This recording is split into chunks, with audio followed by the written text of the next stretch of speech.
Good morning. We call this special meeting of the School Board of St. Lucie County to order and welcome all of you here with us today. If you would, please stand for the Pledge of Allegiance.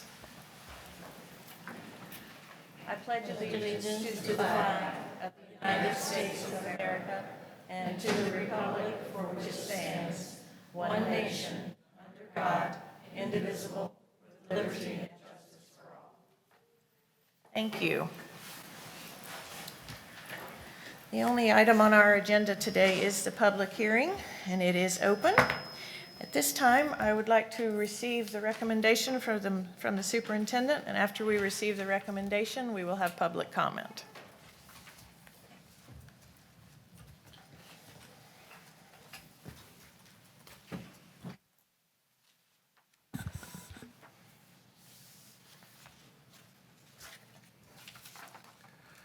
Thank you and good morning. Recommend that the board approve Somerset Academy Charter School application for the Summer Academy Bethany. Along with that recommendation, there was a letter that came from Principal Raines that was requesting that the school be allowed to open in August of 2020. I'm also recommending that the school be allowed to open in August of 2020. Thank you, Mr. Superintendent. We have received the recommendation, but before we take a vote on that, are there any that wish to speak on behalf of Somerset? Ms. Raines? No? Okay. All right. Okay, board members, I see no one coming forward to speak to the Somerset application. Duly accepted. Thank you. And second. Any discussion? All in favor? Aye. Any opposed? Motion carries 4-0. Let the record reflect that Dr. Mills is not in attendance, but we do have a quorum. Okay, Mr. Superintendent? Second recommendation, I recommend that the board approve the conditions Renaissance Charter School's charter school application for Renaissance Charter High School at St. Lucie.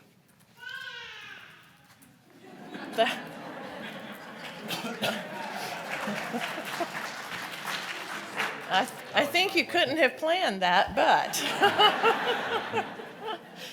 Okay, we have received the recommendation. Are there any that wish to speak to the Renaissance Charter application? Mr. Arzo. If you would please state your name and address, and welcome to the podium. Hold on, please come down.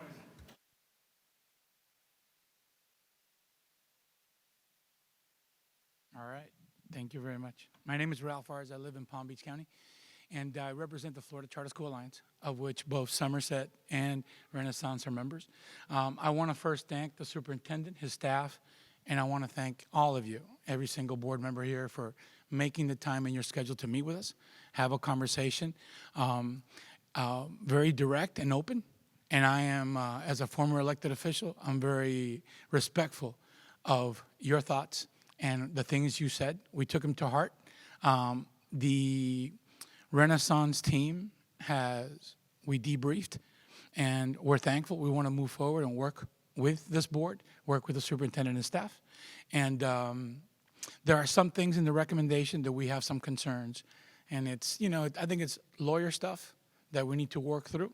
But we're very thankful with the recommendation, and we look forward to working with you if there's any questions. Thank you, Mr. Arzo. Any others that wish to speak on behalf of Renaissance? Okay. Yes. You may.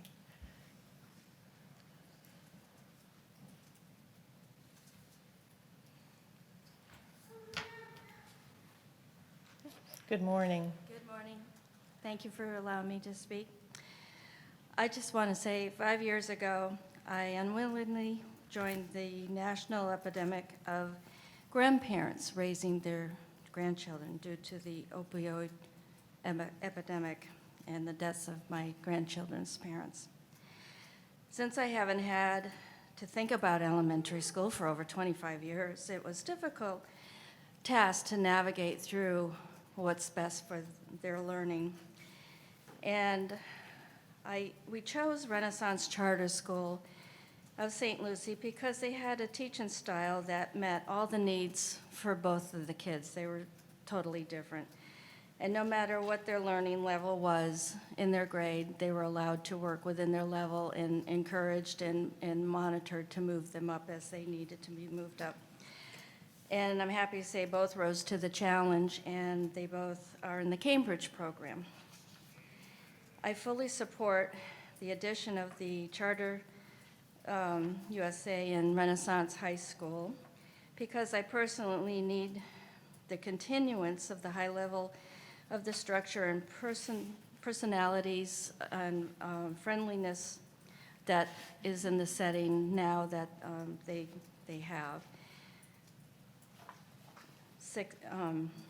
This is where I feel that they can achieve the best success and on their way to their college career.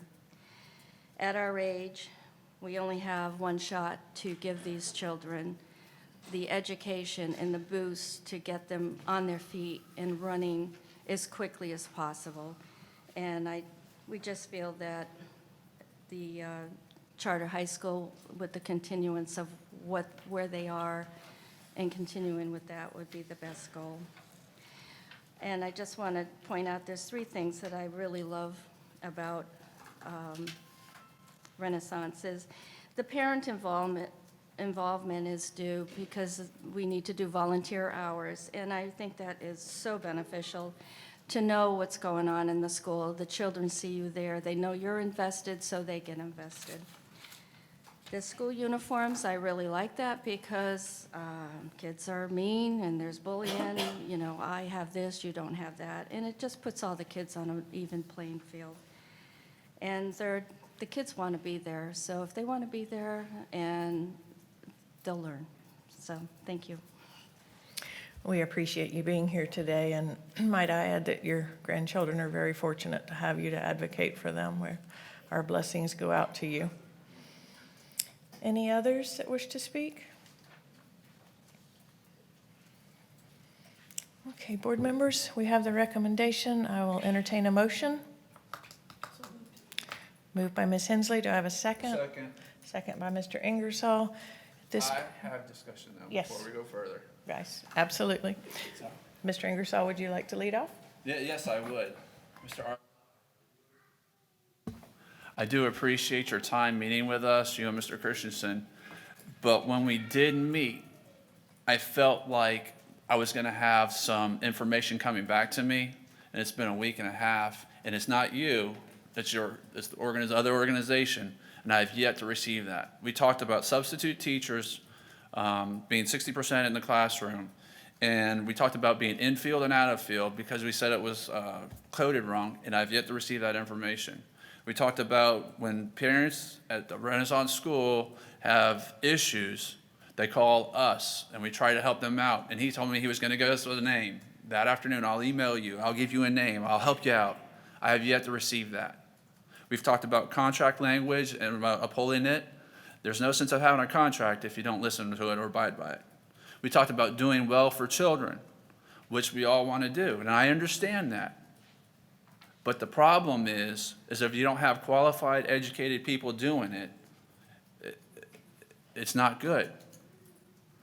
FSU lost their accreditation when I was in college back in the 90s. They had to shut down their education program because they lacked the professors to teach it. So those teachers at the time kids going to school had to transfer out or sit out a few years until the school got accredited. And I say that because you want accredited teachers in your classrooms. And I know that's the goal. And I know there needs to be solutions and answers. But the results can't be, it's for the children, it's good for the children.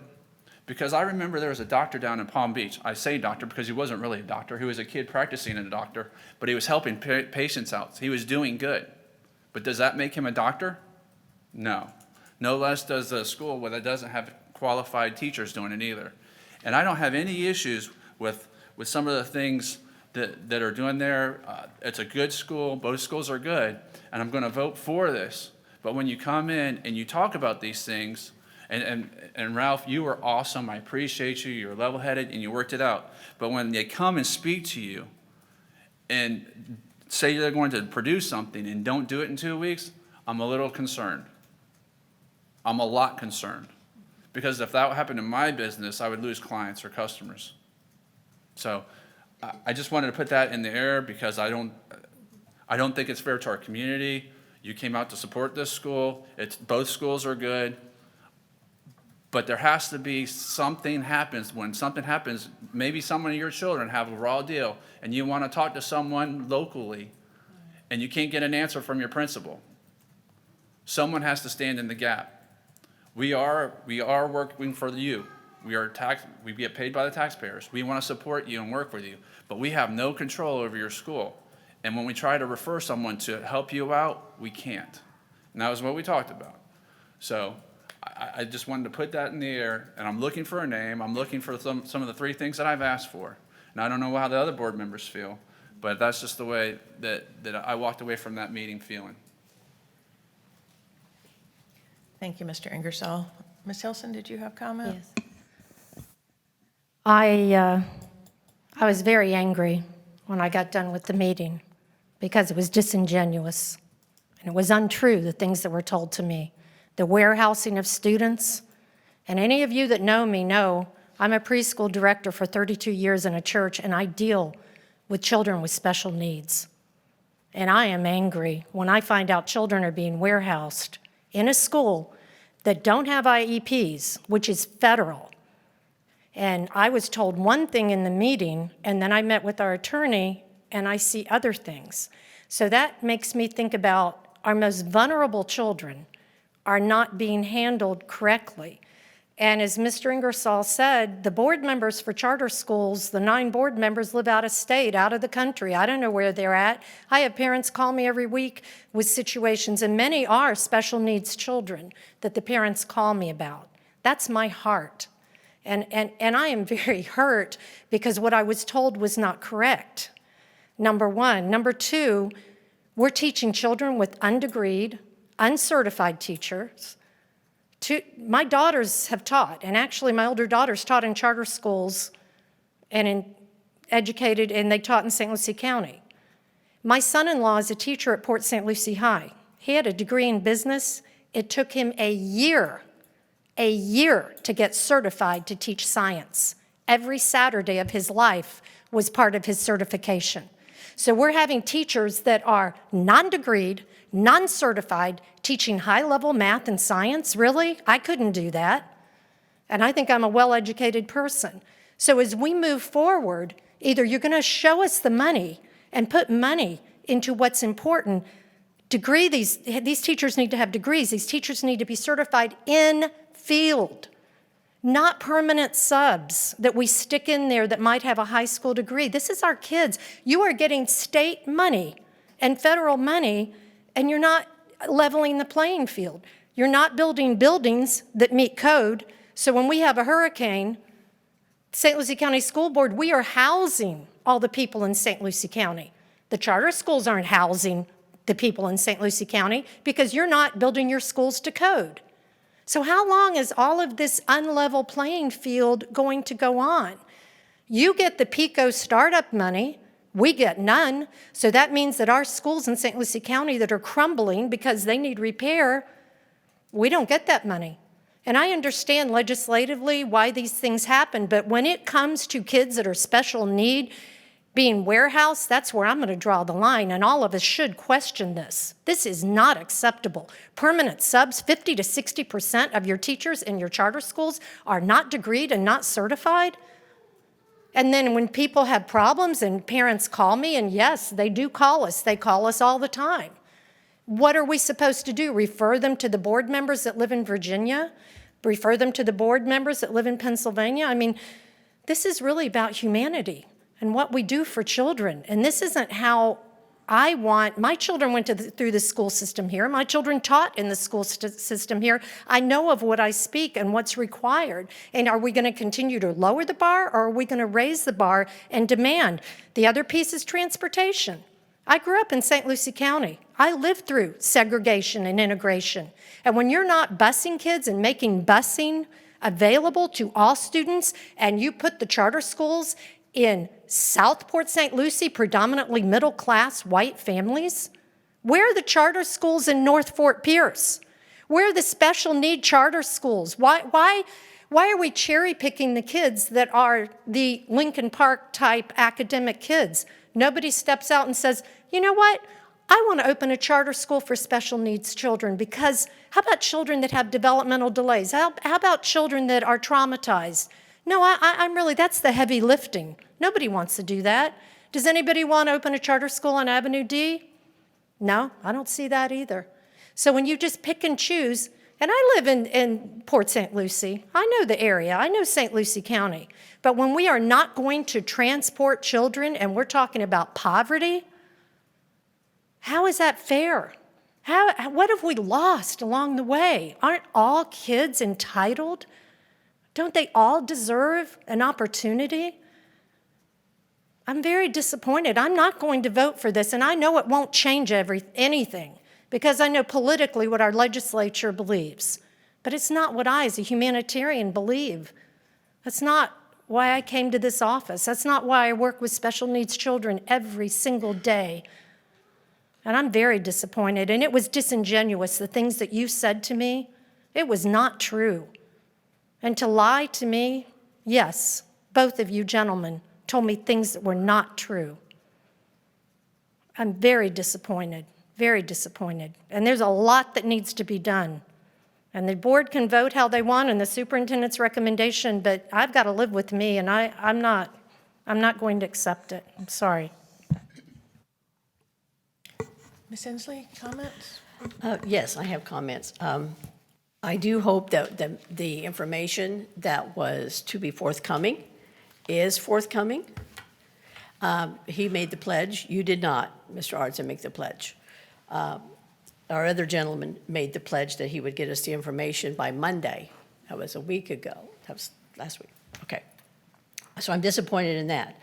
I do think that with the things that have to be addressed, and that we will have that information that comes forward to us, that, as you know, the application is very different than the contract.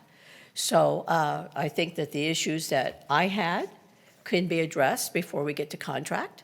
And I do hope that the information that was requested and was pledged, that we will get that as soon as possible, because that does, there's either a lack of communication, is that maybe what he said, he was in error on, and he was reluctant to share till after the vote, or the information, I would hate to say that I was lied to, but I think maybe misdirected.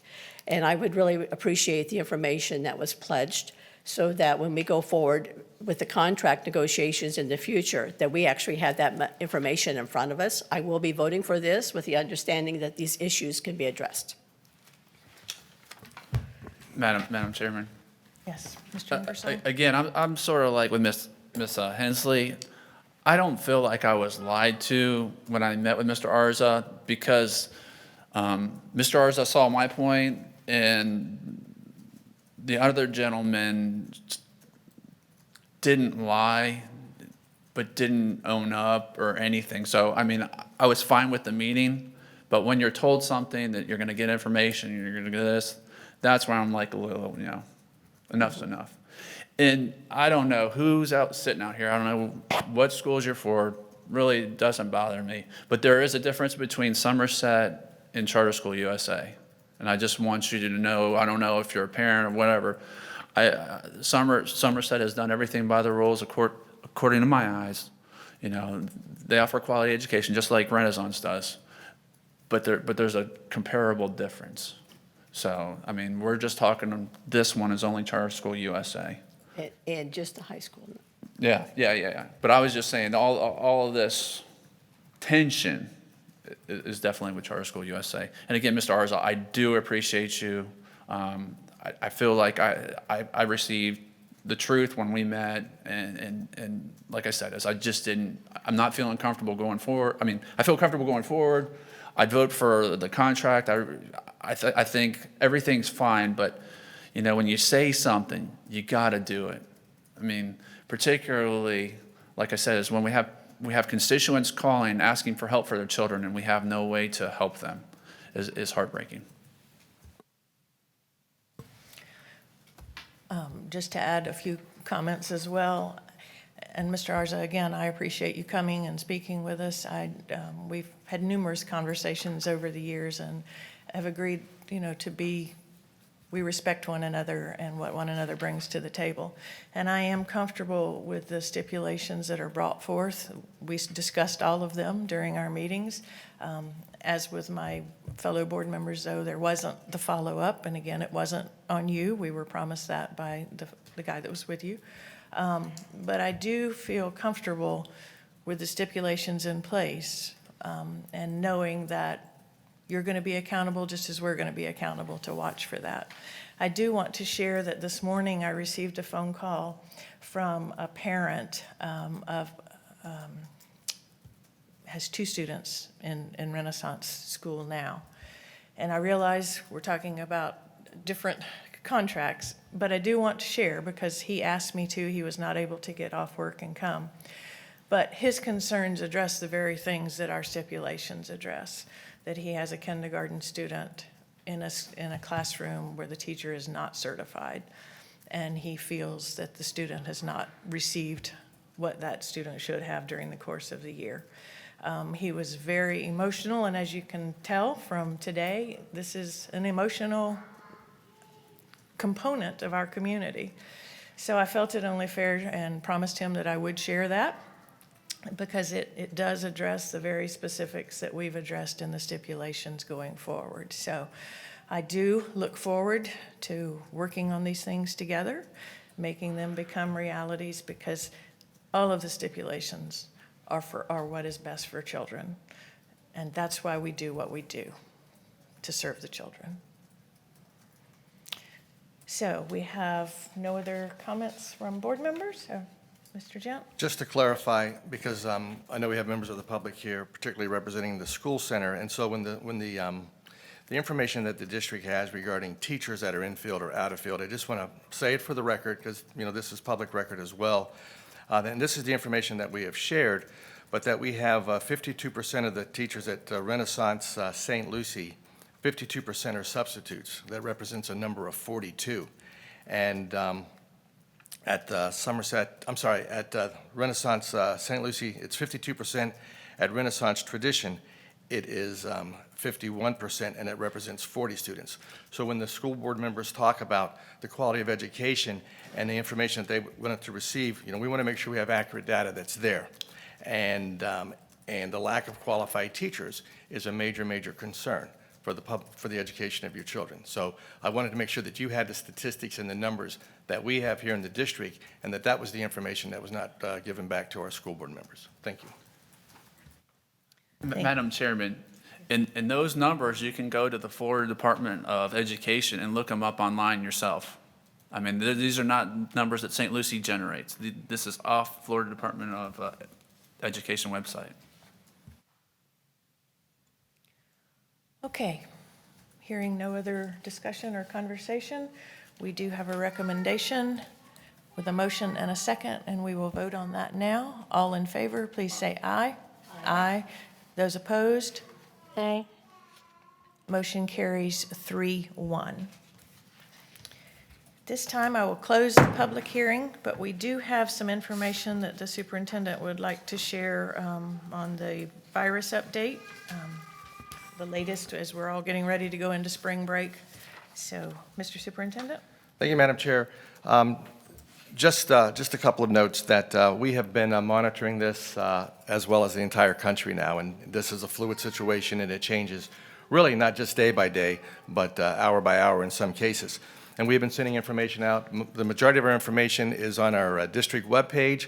We refer to the citizens, to the CDC, to the Center for Disease Control, as well as to the St. Lucie County Health Department and the Florida Department of Health. What we are doing here as we go into spring break, and this is for everyone that's in the audience, and this information will go home to our students as well today. We will be sharing this information with the charter schools as well, and they can disseminate it as they choose. I notice Somerset has already said that they will send the information out. Number one, this deals with cruises and international travel. Everyone heard the president say last night that effective at midnight Friday that no one will be allowed in from Europe. Anyone that would travel to the 5 countries, Japan, South Korea, China, Iran, and Italy, and there may be others added to that during the break, will be quarantined or will be isolated, will not be allowed back into our school centers, whether that's students or teachers or staff members, for the 14 years. One of the major issues that's out there right now is cruises. 14 years? 14 days.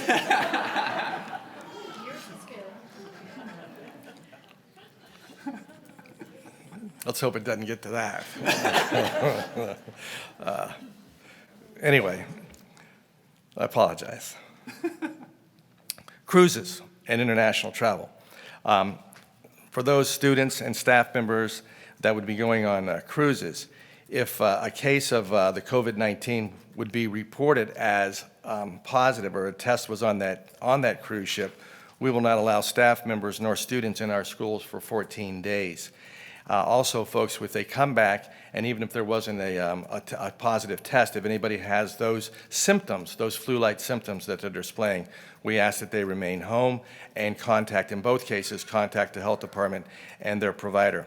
What we're doing specifically for our field trips, we have canceled all out-of-state field trips have been canceled until further notice. We've had a few schools where students were going to go to New York, to Washington, and to Atlanta. We are monitoring in-state field trips as we monitor what's happening within our state. So as right now, we have not canceled any in-state field trips, but we monitor that really hour by hour and work with the different health departments on what's going on there, and we'll continue to do that. And we've encouraged our school centers that have, between now and the end of the year, that have travel within the state to really contact the travel agencies for reimbursement policies in the case that trips will have to be postponed or canceled. That really is the information that relates to our students. If board members have any questions, I'll be happy to answer those. We've talked about professional travel for our employees. Any professional travel outside of the state has been canceled or postponed and until further notice as well. Folks ask about graduations and those kinds of things, and we're a few months out, a couple months out from that at this point, so we'll continue to monitor that, even though there is an emphasis right now regarding large crowds and those kinds of things. So we'll take the advice of the CDC and then the health departments, and then make the best decisions that we can to protect our staff and our students and our community. Thank you. Board members, any questions of the superintendent regarding this? Just to add that we certainly appreciate all the updates, and yes, something to add. Yeah. This question comes up too, and since we have parents here and some folks, I'm going to go ahead and address it because I know this will be televised, and this will go out as well. People say, what about a shutdown? What if our school shut down, or this school shuts down, or that school shuts down? We're working on contingency online plans for that. It won't be a perfect system. We're concerned about equity, student equity, and children that may not have access to the internet or access to devices. Terrence O'Leary and his team, along with Dr. Wild, we're working on that. We think we have a really good plan of action in case that were to be needed.